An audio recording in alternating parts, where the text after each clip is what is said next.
shots of the siren, they'll be airborne. These drills go on every day. The Iranians have reason to take them seriously. Iran may be America's last friend in the Gulf, but she does not lack potential enemies.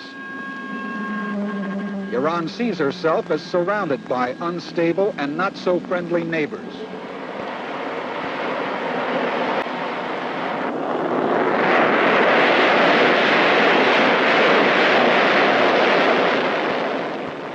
And the Shah of Iran sees his massive investment in modern weapons as an absolute necessity.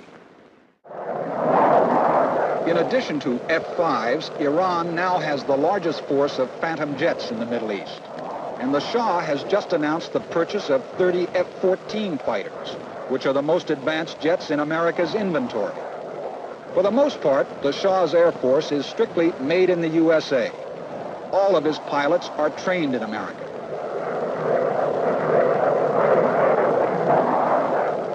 They spend more time in the air than most other air forces.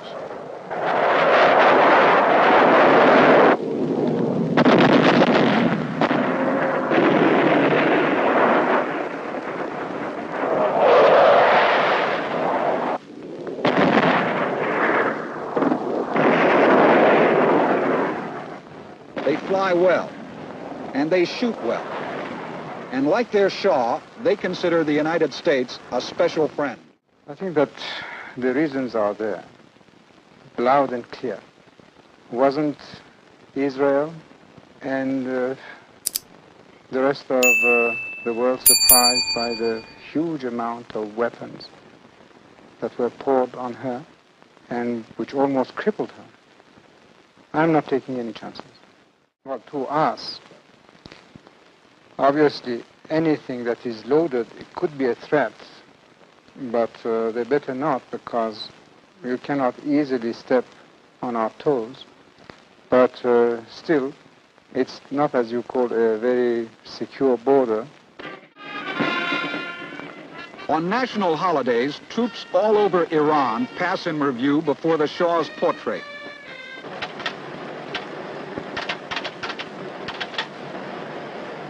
This is Warship Zal. Would you kindly spell your name? The Iranian missile frigate Zal makes a routine identification check of a passing tanker.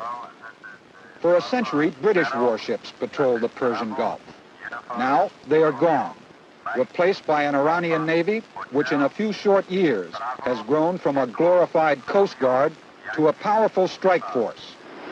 We are Liberian flag. Liberian flag. Over. This is Warship Zal. Roger, thank you. Out.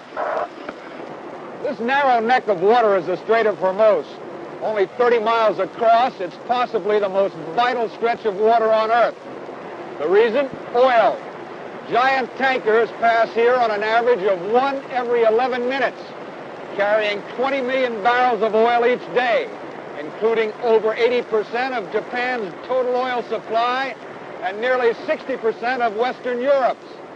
The United States is also expected to become an increasing user of Persian Gulf oil. But the strait is an artery that could easily become a disastrous bottleneck. The Shah is determined to keep the oil flowing, and the increasingly powerful Iranian Navy has become the de facto guardian of the world's oil lifeline. The Zal is one of the fastest and most powerful destroyer-type warships afloat. The Iranian Navy now has 4 of these vessels. They are full of modern electronic gear. Iran's present fleet is already the strongest navy in the Persian Gulf, and this is only the beginning. The Shah recently announced that Iran's naval strength will quadruple by 1978, and nearly $1 billion worth of bases are under construction, which will extend the Navy's operational area well into the Indian Ocean. Be in the position to keep that strait open, if necessary, alone. These British-made chieftains are considered by many to be the most advanced tanks in the world. The Shah has ordered over 700 chieftains, and that's more than the British Army itself can afford. Recently, the Shah has spent $2 billion a year on weapons, nearly a quarter of the total national budget. There were complaints that military expenditures were hurting civilian development. But with the recent oil price increase, even his critics agree the Shah can afford both guns and butter.